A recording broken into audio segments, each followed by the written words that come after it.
Welcome to episode 442 of the Barcelona podcast, brought to you by the Blue Wire Podcast Network. I'm Dan Hilton, and he's Emile. And today, Emile, we've got some work to do. First is to make sense of what is, in my view, the worst played match of the season for Barcelona against Almeria. And then we got to discuss the El Clásico, which is taking place in just about 48 hours from now. So other than all that business to do, which doesn't really sound too much fun, how you doing? Not too bad. What a difference a couple of weeks makes, huh? Yeah, I must say that fortunately, I think for you and I, we're not going to get into all the NBA talk, but fortunately, because it's post All-Star break and all that stuff and trade deadline, that the games finally matter and those are finally a little bit of fun. So it's good that even during the daytime, I'm taking my lumps, and at night I have DVR'd a ton for the kids. That means that you save it on your cable box or whatever. Yeah. So I have a bunch of games always DVR'd from the day before, 2 days before, and you just power through them to as I'm editing or as I'm thinking about stuff. So the first thing I actually have to do is apologize. Almost, I went in on Eric Garcia. And I think it's a good place to start. Actually, I went in on Eric Garcia about the depth of Barcelona in the Liga, about how they were supposed to win, all those things, and I got it wrong. That I had misremembered that it was Eric Garcia that stepped on the ball that went out to the wing that was delivered back in for Torre, but it was Christensen who was actually held up by Torre and spun off him and scored the goal. So I Okay. actually got the defender wrong. For someone who's defended Eric for so long, I feel like now it's finally even that I criticized him for something that he didn't do. But yeah, I think that's a good place to start. That I think a lot of people said after that game that, Alonso and, well, even though he didn't even start, but Alonso and Eric and Roberto and Kessie and Alba and even Ferran Torres they were mentioning, and obviously Ansu, who was injured, didn't feature. But there was just a ton of names that obviously after losses like that, people throw out and say, hey, those players, get them out of my club. Those are the players that have to be sold. And I was just, not to say defending those players, but I was so vehement that team, the 11 that was on the field, played like hot garbage. Like as a unit, that team played awful. So either sell all of them or keep all of them. And that means you don't sell all of them, because I thought as a unit, it was really, really bad. And then as, even again, the Eric mistake I made, but trying to pull apart individuals or try to create a trend of, last time Barcelona, the only Barcelona losses this season are with in the Liga, which again, there's only one of them, are with Eric, Busquets, and Roberto. And it seems like that's where Barcelona drop points, is when those three start together. And there might be a little something there, but I don't certainly think that's everything at all. I think this team was not ready for, after the emotional letdown of Manchester United, they were not ready for this match. They were not ready for the intensity of a team at home, who actually is third best in the Liga at home. Yeah. And was fighting relegation. A team that, with Ruby, knew them really, really well, that being Barcelona, the whole Entorno, everything, knew them really well, and just took it to them. They got punched in the mouth, and they didn't have the pieces, and we're going to talk about why, but they didn't have the pieces to recover in any way. Yeah, I mean, going in, I kind of, the emotional letdown was predictable. Maybe not the extent to which they were emotionally let down post Man United, but you could kind of see that coming. And I think there might have been a certain element of, not necessarily that you can mail in a game against Almeria and win, but you don't have to be firing on all cylinders and on top of your game to get full points against them. And I also think maybe to an extent, Real Madrid dropping points, earlier in the weekend against, in the Madrid derby, you almost you almost mentally bank the extra 2 points when you're playing a team like Almeria, or at the very least, you figure, okay, even if we have a nightmare, we're not going to come out with worse than a draw, and you figure you're just not going to lose ground in the league. So I mean, I think there was a certain element of a perfect storm for the players who did take part to maybe not put their best foot forward, and then on top of that, of course, there's the absence of Pedri and absence of Usman Dembele, and that the second one's not necessarily, that didn't just happen in this match, but I mean my biggest takeaway, just sort of, I don't know, my biggest just kind of visceral feeling watching the game and constantly was just, I feel like the rest of the Barca squad just absolutely bolstered Pedri and Dembele's Ballon d'Or cases just in their absence. I mean, there was so little edge, and it just, even they controlled the ball, and they would, I mean, for spells and here and there, they sort of flirted heavily with getting into dangerous positions, and sometimes even got into dangerous positions, and then absolutely nothing came of it. And it just, and I remember just looking around the pitch, and just I was at a loss for who is the person that can, in a moment like this, like who's your true bucket getter, or who's your playmaker, and to immediately lapse into NBA chat, and and I know Lewandowski's hurt and will be out for the Clásico. I just read with a hamstring injury, but the one thing that I was thinking in looking at Lewandowski, and for as great as he's been, and I'm not trying to kind of go in on him or anything like that, but he almost reminds me of. I came up as I was watching the game, the same sort of old school NBA comp kept popping into my head for him, and it was Karl Malone. I thought you were Where gonna say, who is what's this? that? For Karl for who? Malone. For who? Well, I Well, know Lewandowski.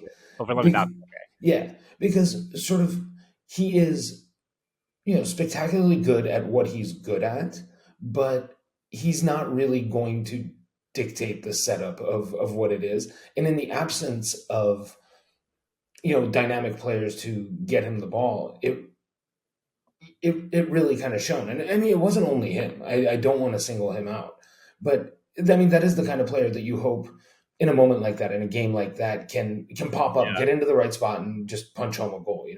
that's really sad because And I also, by the way, no comparisons to Lewandowski and Karl Malone the outside of people. the theaters of You know, well, competition. I was gonna say that. Same thing with anybody passing the ball to them, very much like John Stockton. No comparison there to anything like that. Not Exactly. that's not a comment to John Stockton. Don't I say both those guys? Don't Google them off the court. Certainly. Oh yeah. Yeah, and that one makes me sad too because Lewandowski. I don't know. I mean, I hear you. That's great. I mean, I mean the number of points that Karl Malone put up, but I do think that how to say this. I do think that Lewandowski has a way of potentially like contributing to trophies in a way that Carmelo may never have done. Yes, he But didn't. in terms of contributing to winning, you'd think that Lewandowski would be the big difference here. But after that match, I come away going, I think Ferran Torres was actually a net positive from that match, and Ter Yeah. Stegen was a net neutral.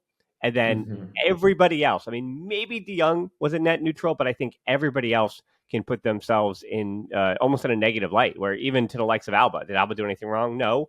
But Alba's crosses were so poor in that match where I Yeah. felt like after watching it, well, that makes the first leg of Man United look even worse, where you go, Yeah. the gap between Balde and Alba just grows. I mean, that's a compliment to Balde and great for the future. But for this Absolutely. season Yeah. alone, like the gap between those two, and then to think when Alonso comes in as a left back, yes, as a left center back where he came in, that's fine. But when he comes in as a left back, the gap between Alba and Alonso then, from Balde to Alba to Alonso, is Yeah. I So mean, you're taking like two steps down from Balde. it's like a Tom and Jerry cartoon falling down the steps, right? It's Yeah. like this big exaggerated like hop down. And to say how good Pedri Yeah. is, 73% is the number here. Barcelona has won 70%, 73% of their games in the Liga with him this season, or since his first season at the club. So in totality, we're talking about the time he was injured and everything last season as well. So Barcelona has in 70 games with him won 51 of them, drawn 11, and lost just 8. And he is so important, and he's actually with him in tow. Xavi has captured 90% of all the Liga points. It's when he's missing where all the problems happen. Like those are overwhelming numbers, like 90%, 73%. And the other one here is I know the idea of he doesn't pick up assists, that's the problem. But as I said, like that one I don't really care about so much, not only because he picked up his goal scoring in in the recent 2 months, but Pedri has also created more goal scoring chances without having a single assist than any other player in Europe's top 5 leagues with 35, which puts him in the top 5 percentile in goal scoring chances created in all of Europe.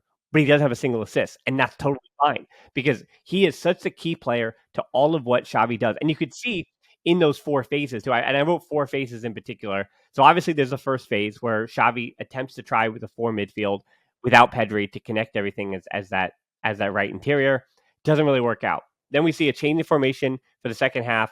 Rafinha, obviously, you have to against after they scored the goal, that being Almeria, you have to then against that medium and low block and 5 at the back that became a 5-3-2. That being Almeria defending, you've got to get width. So you got to put Rafinha on, get as many wingers wide, that being Torres in theory, and then Rafinha on the right, Alba as well still on the left, and you try to get those wingers as wide as possible to spread things out and get a bit more direct as well against that low block in a way that Kessie doesn't, but in theory Rafinha should have.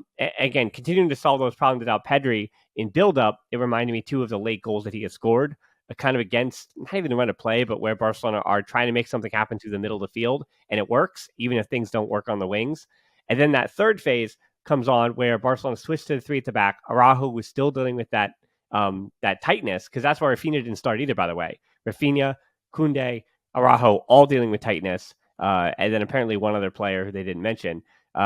So that pushes Alba farther forward, though, where you're now playing a 3 at the back with Alonso, Christensen, Araujo, and as I said, Araujo doesn't get his day off. And then as they're pushing for the equalizer, Xavi throws on Pablo Torre and Alacan to kind of shake things up. And I felt like, I tend to be pro youth, and I think there are obviously, as I've said out there, many Kool-Aids, young Kool-Aids who are like, hey, the 18-year-old player, he's always the answer. The 17-year-old, you got to trust the youth. They're always going to be the chaos that game needs. They're always going to rise to the occasion. But, as I mentioned, Pablo Torre, there are fundamental reasons, if you watch the games that he played in, why he doesn't start regularly. It's just defensive shape-wise, Barcelona are in more danger with him on the field. Same with Anar Alacan. You watch him at the U19s. You watch him in the few appearances with Barca B. There's still things he's refining about his game. There's still things he's learning about his positioning. There's still ways he's learning how to be helpful, even against one-on-one matchups. Like, those are two young players, and this happens to young players, that if they're physically outmatched by one player who kind of gets in their craw or gets in their pocket, then they're going to struggle for the whole game, right? So, I mean, those are players that are able to be marked out of games. But the inverse of that is what we saw against Atletico Madrid for Real Madrid, that you can put on an Alvaro Rodriguez, a 17-year-old, and sometimes those 17-year-olds, as Ansu taught us those years ago when he was 16, they can kind of things can happen. And because of those two kind of ejecting that game with something did happen. That being, they won a free kick. Pablo Torre delivers a good ball off it. Alacan gets that one shot, but also Torre delivers another ball in that Araujo is so close to, because Araujo, that was the fourth phase then. Araujo basically plays this secondary striker, the center forward, as Piqué used to do, because Barcelona are desperate for a goal. But in all four of those phases, so to Xavi's credit, I guess, he tried 4 different things. He said, none of this is working. Let's change all this up, consistently. And he just kind of used the players he had and tried to figure it out. And it didn't work out because did he make the wrong starting decision? I don't know. I mean, their best team this year has been with those 4 midfielders. My fear is that, and it's going to be the fear of the next 3 weeks or 4 weeks or however long he's out, is that without Pedri, it doesn't matter what your formation is. It doesn't matter. I mean, Dembele will be a big jolt, hopefully, but the formation doesn't truly matter, because Pedri is so essential and necessary to combining and moving that ball side to side and creating anything through the middle. And if Barcelona are going to have 72% of possession but can't create through the middle, that is huge problems for their attack. It makes them so simple and easy to figure out. And that was my concern, that everything came from those wings. And there were just, too many crosses, 47 crosses. That's too many crosses. That's the most crosses they've had since 2005, 2006 season. That long. Like, so if you're like, oh, under Koeman, they just threw the ball in and hoped in a prayer. Xavi in his first season, it was just hoping a prayer. No. This is, I'm struggling to do the math here. 17 years? I'm making, or 18? Yeah, it's making me I feel older and older the longer you're extending that, but you get the point. To be honest, I thought the record. I thought when you were saying that, I thought it was just going to be one of the Koeman years. I didn't realize we were going back to like before the Ronaldinho Champions League win. Yeah. But wow, yeah. It was. In short, they looked short of answers.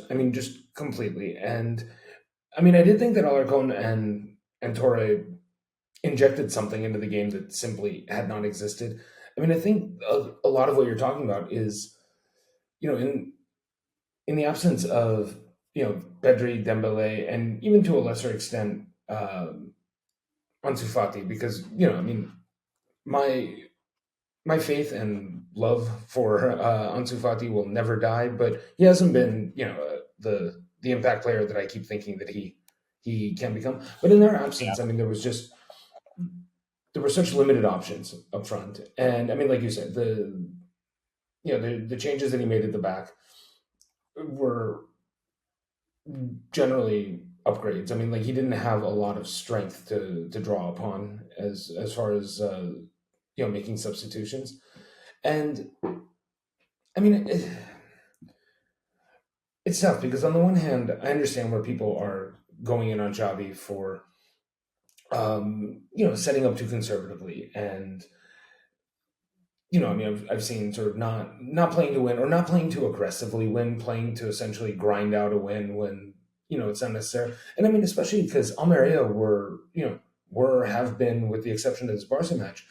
I mean, they give up goals. I mean, they had just given up was it 6 to Girona.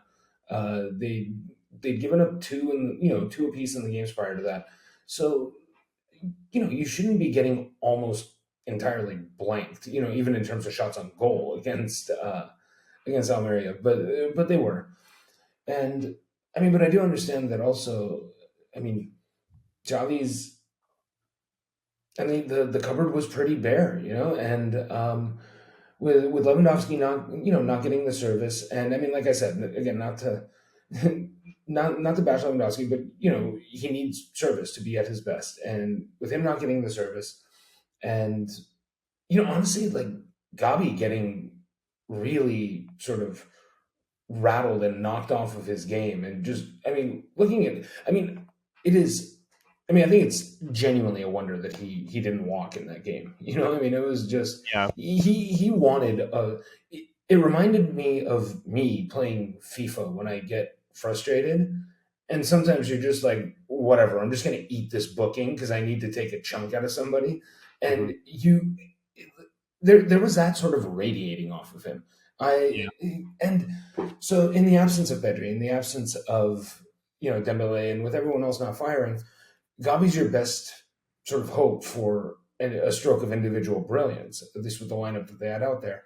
And he was just not in the headspace to kind of hunker down and anchor the team and guide anything. I mean, if anything, they just needed to essentially shepherd him, to the final whistle. Yeah, so I want to add something to the stat I gave you about that 05-06 season, the 47 crosses. That was Mhm. a single in one single away game. So they Yeah, have done that at home 5 times since then, and they've drawn 3 of those and lost 2 of those. So either way, 47 crosses is not helpful to any no, bit of victory at all. And to your point about Lewandowski too, yeah, I find myself yesterday as he, I think, rightly gets a lot of criticism for since his World Cup form has kind of dipped. But I think I do wonder what his function is against a low block.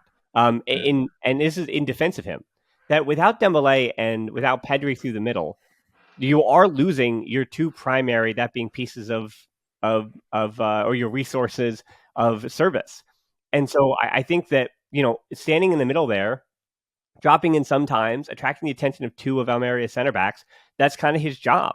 And you're putting more onus on Gabi, who I think, he's not indestructible from criticism. And I thought that was Gabi's worst game of the season, to your point. Like, to add on to that, I thought, yes, he lost his head in a way that, made me think of last year, not this year. I think he's been much more mature. He's really figured things out positionally, retaining the ball, dribbling himself out of trouble, making good decisions, when to pass, when to do X, Y, Z. And I thought his decision making was off. I thought he just looked, he was like completely taken out of the game mentally, psychologically. Yeah, and that was really frustrating to watch Gabi in that manner. And I think that did affect Lewandowski. I think not having Gabi be the guy, and I think it's another thing too where I don't think Kessie watching the game did in the first half anything particularly wrong. But again, he didn't necessarily do anything particularly right because where he was standing, the his job was to, I mean, basically just fill in for Pedri, and he can't do that. There's no his ball retention. I mean, he didn't even give the ball up. Even it was that he made safe passes and positionally wasn't putting himself in spots to really flourish there on the right, and that became a problem over and over again for Barcelona as they again continue to try to pepper crosses in. I think the Kessie Roberto combo was a bit of an issue because again you don't have anybody penetrating, you don't have anybody making passes, and I mean Roberto, to his credit, made a few forward runs, but I don't. It wasn't. Those passes weren't coming off with enough quality to be an issue. And I think the Manchester United argument, and again, this is to go back for not the defense of Xavi or Barcelona or anything of that, but I'm again, I wind up being caught between two minds here because the Pedri and Dembele missing injury point winds up looming large. Where I go, that fact is making me worried about the next few weeks because I don't think this Barca team can function without them. But in the same respect, where I do kind of just say, hey, can they possibly play this worse again? I'm not sure. Because as I said, in Europe, which is now done, in Europe, the group I mentioned before, in Alonso and Eric and Roberto and Alba and Kessie, and at this point, Torres and Ansu, that grouping is not quality enough. Like maybe some of those, maybe two or three of those players, you can pick them up and say, yes, they can be numbers 19 through 25 in that group in the squad, right? To reinforce the squad, or 17 through 25 and they're fine, or 14 through 25 and they're fine. But that group in totality, no, you have to enhance that group. And one or two or three of those players has got to be swapped out and replaced so that this team has the depth and quality to compete in Europe. That's just the way the squad is. Like they're too weak on the bottom half, and you have to have a few more players that Xavi can trust, at least 17 to 19, to be able to compete in Spain, in the Liga, and the Copa, and the Spanish Super Cup, and Champions League. That's what you need. You need 20 to 22 players to be able to compete across all competitions. But my argument here is that there is something to be said about the way the Liga has dropped a bit. And that group has to be good enough for the Liga. Like you cannot come away from Almeria and say Roberto was not good enough against Almeria, or Eric Garcia, get him out of my club, he's not good enough for Almeria. Like those things can't be true. Like Eric Garcia is useful against Almeria, against a Right. low block.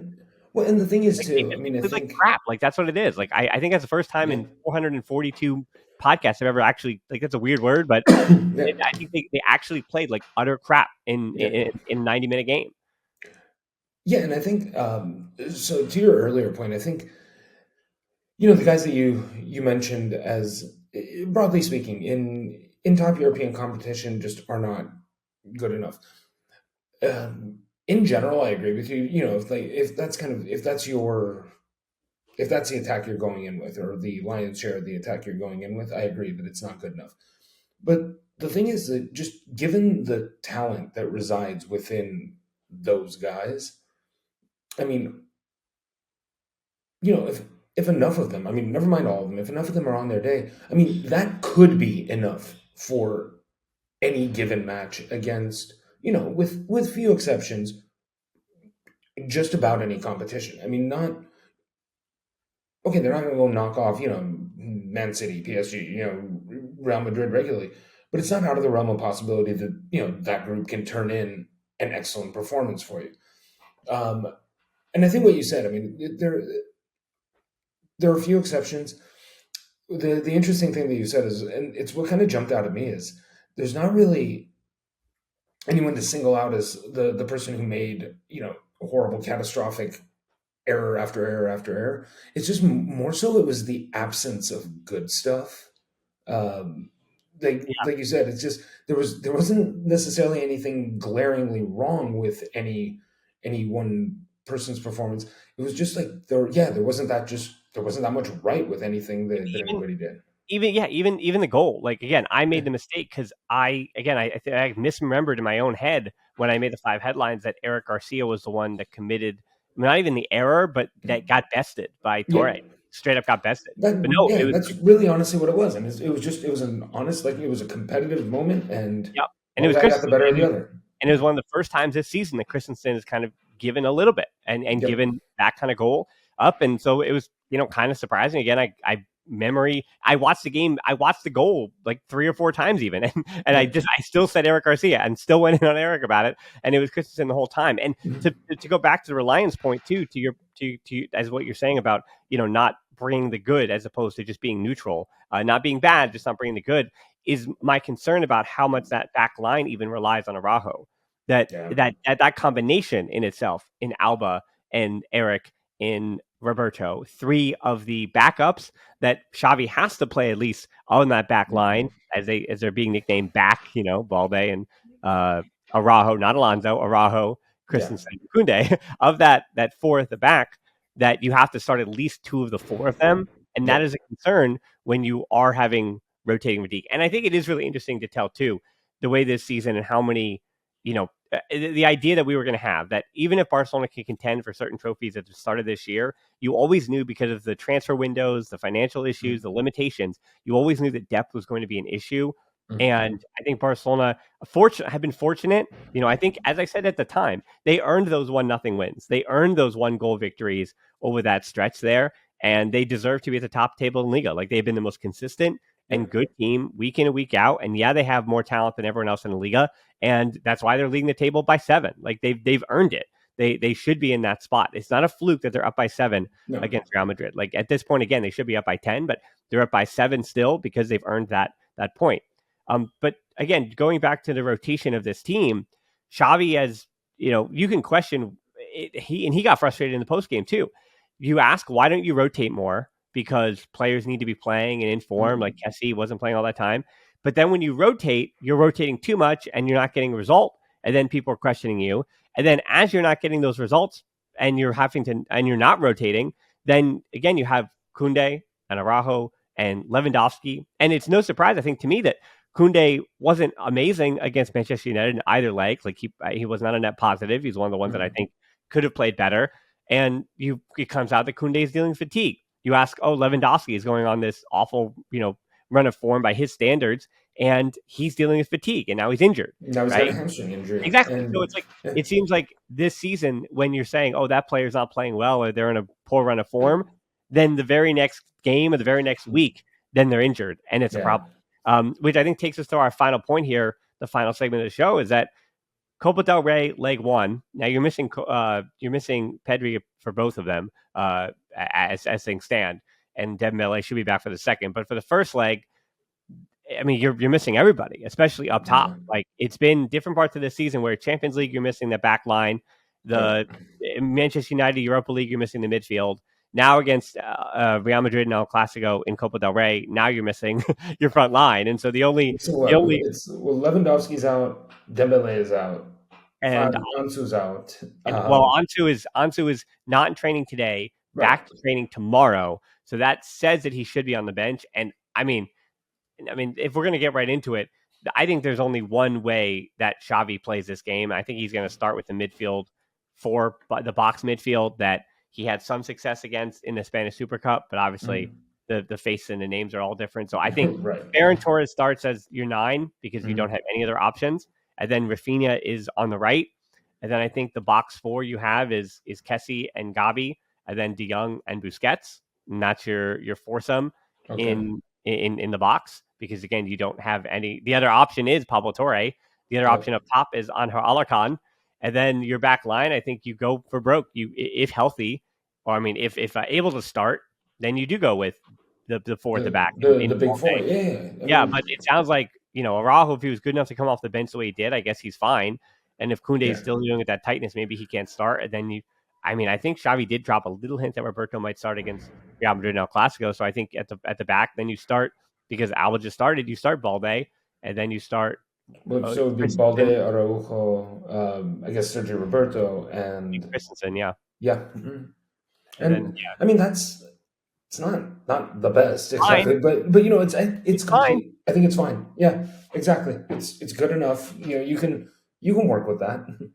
But can you work with Ferran Torres as your 9 up top? I mean, maybe. Oh no, I don't know. I don't know. He's been putting in more performances lately, so I think he's looked better. I don't know if he's your 9. Like, I don't know if that's gonna yield the results that you necessarily want. But I think it sort of has, in a weird way, it kind of has to be him. You probably have to manufacture goals. You know what I mean? He's not a target man. Like, he's not a. I don't think of him as sort of a pure number 9. So he's not. No. Yeah. So but if he has to occupy that role in a little bit, you're playing him. He's miscast in that role, and it's out of necessity. I think they're going to have to manufacture. They're going to have to manufacture something. Unfortunately, the game plan may call for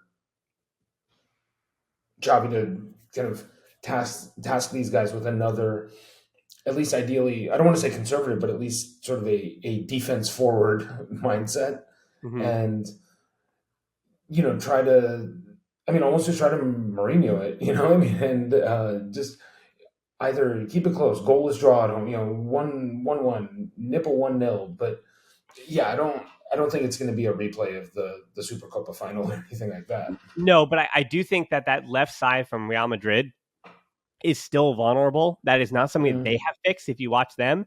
yeah, And so you do have it is a razor's edge thin margin, but there is this world where Balde gets forward into the middle and creates some chaos at some point in that match. yeah, There's this idea that De Jong working with Balde on the left, something can happen.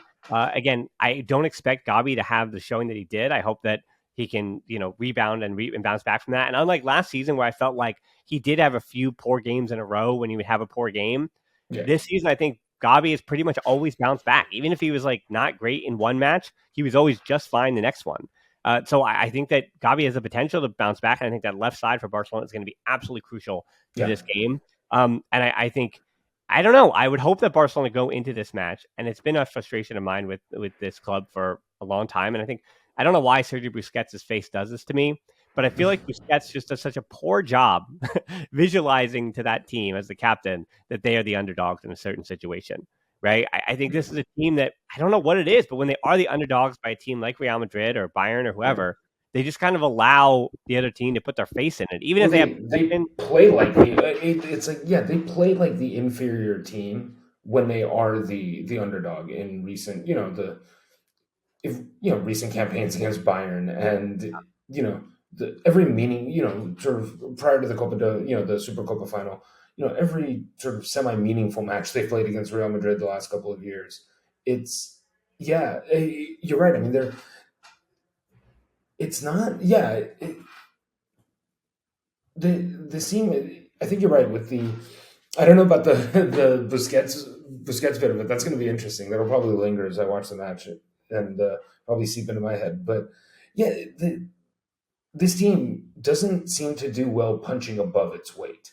Where they've really made hay, obviously, is just being, sort of consistently and being very sure defensively, and making their defensive superiority show. But yeah, it would be nice for them now to, in this competition, which I suppose in a way is somewhat similar to, to the Super Copa final, but this is, yet another domestic cup competition against what is, a superior opponent. It would be nice to see them, especially shorthanded, really just show kind of a sharpness, a grit, and a fight that so often in exactly these types of scenarios seems to go missing. Well, yeah, I think Xavi's probably going to likely do a very safe thing, and that is say, hey, okay, if we have Dembele back and potentially Lewandowski back for that second leg, Mhm. then we just have to survive here in this one. We Yeah. just have to figure out a way to, yeah, not take our. It's also at the San Diego Bernabeu, so it's like on the road. Let's just try not to lose. Just weather the Basically, storm, lose the yeah. tie. Yeah, don't lose the tie Yeah. and whatever. But the other part of me is like, and thinking about Busquets and Alba and Roberto and leaders on the team and things like that in the locker room, they of course get a lot of criticism about the mentality, about the how the European failures, about all those nights, and about a team that just seems to be lacking intensity. Xavi gets the same criticism. And so for me, it's interesting because I understand what Xavi is going to do and what he should do, honestly, with the lack of depth that he has. Again, maybe you see Ansu on late, but that's not going to, in theory, that doesn't change the game the way you would expect it to. And then I expect him to throw on Alba as and push Balde forward as the left winger. I expect him to throw Alonso on somehow as like another extra body in the box because he's pretty good in the air. And that's pretty much your options. That's what you got.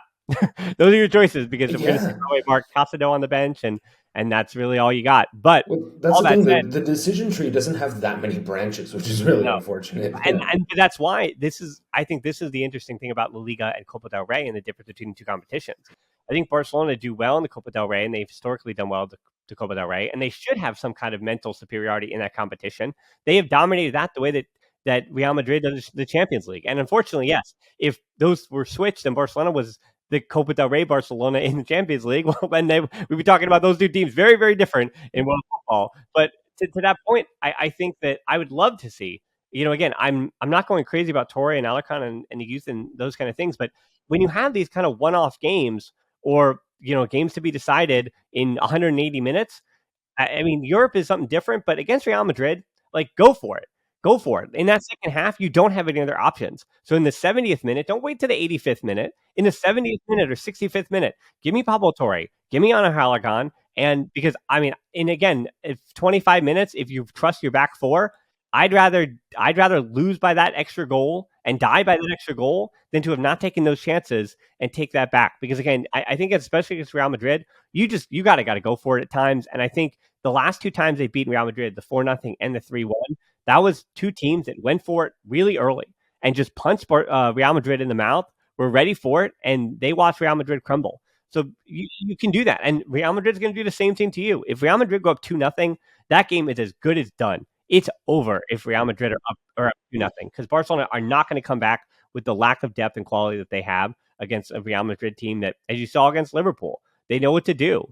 And even against 10-man Atletico Madrid, like it looked like they were going to find a way to lose 1-0 to Atletico Madrid, which has been awesome, but they still find a way to capture a point through a 17-year-old kid, and it's just what Real Madrid does. Like they can play poorly and still find a way to get results. And Barcelona, I think, yes, you could say they did that, but I don't know. I'm not okay with that. Saying that those 1-0s, I think those 1-0s early in the season, Barcelona were playing just fine, and yeah, they didn't capitalize on more. But that to go back to that, this is my final point of this show, and then I'll give you the final word here. To go back to that point on leadership, that the likes of Busquets and Roberto and Alba and stuff, you don't see their leadership because, as you know, to go back to the NBA comparison, those teams that know how to manage a long season can win the Liga. They can win. Like you go, okay, week to week, hey, we survived. That's great. Let's be proud of the points we suffered for, and we're going to capture the Liga at the end of the day. And I think their leadership is viewed in these, again, 90-minute European nights or these one-off games, right? And fortunately, this leadership got the Spanish Super Cup, which was a surprise, I think, because it was a one-off game that this leadership was able to capture against Real Madrid. So you don't get to see, again, the quality of their leadership because it happened over the course of a season by telling a young player like, hey, you got to go to the gym the next day, or hey, come back for training tomorrow, or eat right, or do the little things on the margins that win you La Liga, as opposed to these 90 minutes where you just capture in a bubble.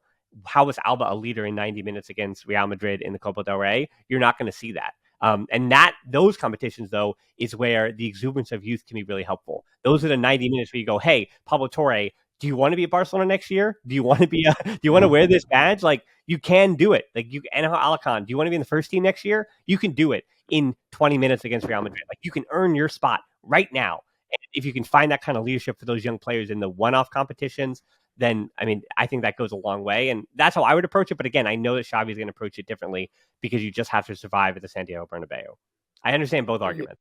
And I totally get where you're coming from, and I think that makes a lot of sense. And I think what Busquets, Alba, and Sergio Roberto, who I think are the right three to kind of single out, is the outfield old guard.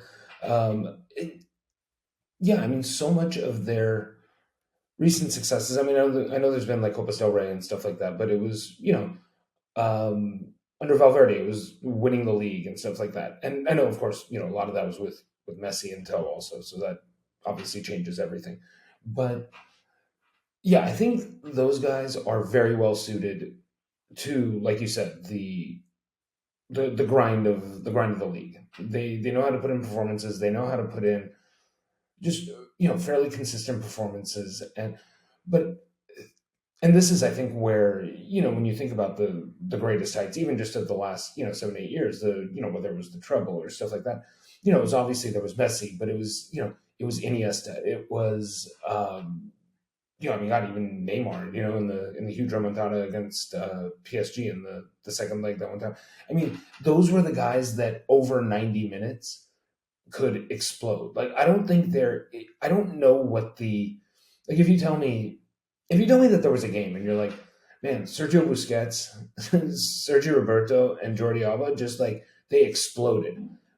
It would be easier for me to tragically, literally envision that happening than envision some sort of like, Neymar, Suarez, Messi-esque, like, just dominating a game and just, captivating.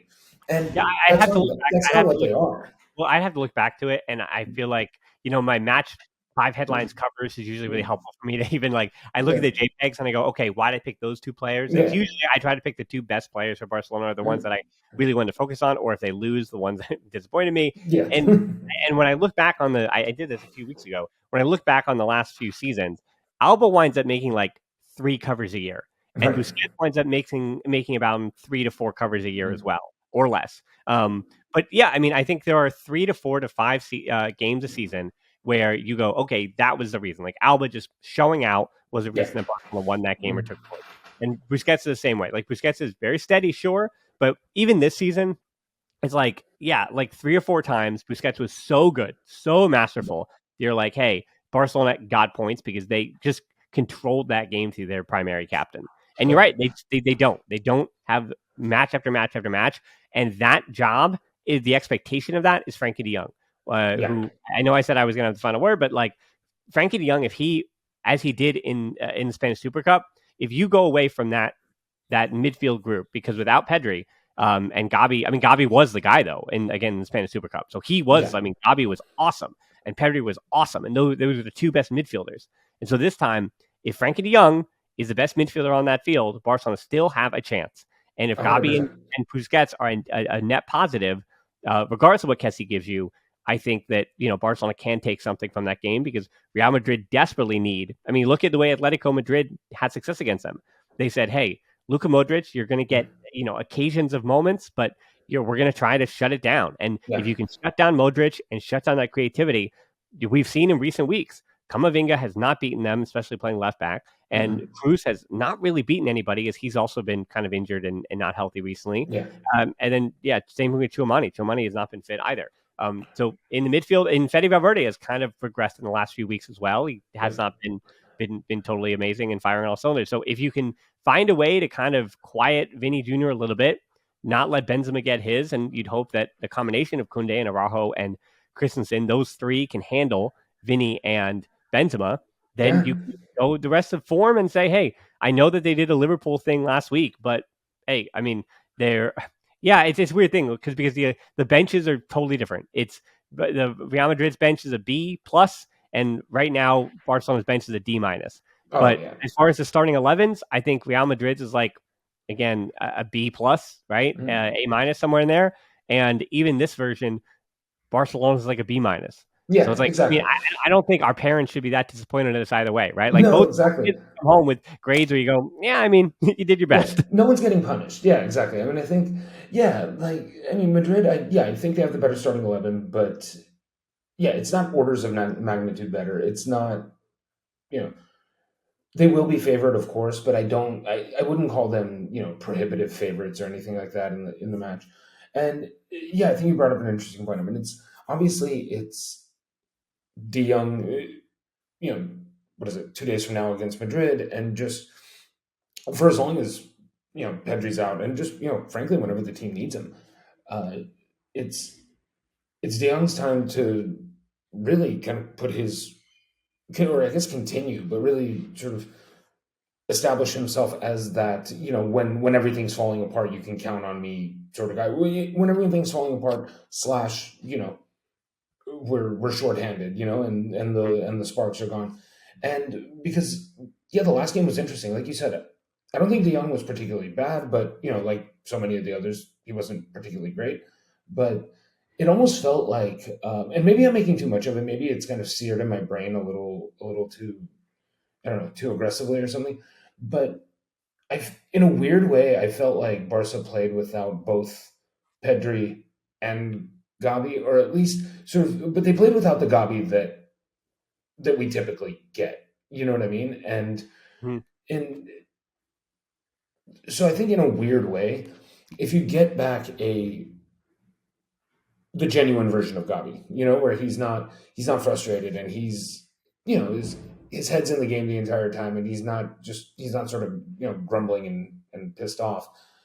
I think that will also make a massive difference. So I mean, I think those two in the midfield are probably arguably the two most important players for Barca. I mean, I guess Araujo and Christiansen at the back too are obviously going to be huge just in dealing with Benzema and Vinny, and but I think of the forward six. I Yeah. mean, those two are a lot is going to fall on them, but I mean, they've shown that they can do it. They need to both do it on the on the same night and in a very hostile environment. Yeah, I mean, this system has such a reliance, as we have seen this season. The top five most important players have been, in no particular order, Pedri, Dembele, Lewandowski, Araujo, and Ter Stegen. And Barcelona will be without three of those five against Real Madrid and for the next few weeks as well. So, yep, there's again, hope is the thing with feathers. That's what we always say. Hope Dickinson. So there should be a little bit of hope, and I do hope that you at least try to enjoy the show. Again, it's a frustrating one because results have not gone Barcelona's way in the last week after, again, I always tell you, savor those, 13, 14 game unbeaten streaks. Savor them. Yeah, They it's easy don't, to they don't take those last things for forever. granted. Yeah, they don't last forever. So don't take those for granted. And I hope I haven't taken our listeners for granted either. But if you feel like I have, let me know on Twitter, Instagram at the Barcelona Pod, TikTok as well. I can tell you though too, if you're a Barcelona fan, those Manchester United fans, they let me know that I'm unappreciated on TikTok and YouTube comments or whatever. They even though Manchester won, oh my gosh, I think it's called banter over there. They really let me have it. So anyway, you can listen to the show and support the show without the ads on Patreon. That's a big help over there. And then on YouTube, all that comment as well. Again, I'd love to see more Kool-Aids in there because again, the Manchester United fans are so hanging around. They're lingering even after they're winning the game and letting me hear it on YouTube as well. So thanks so much for listening to the show. Until next time, we'll talk to you soon. And Forza Barça. Forza Barca.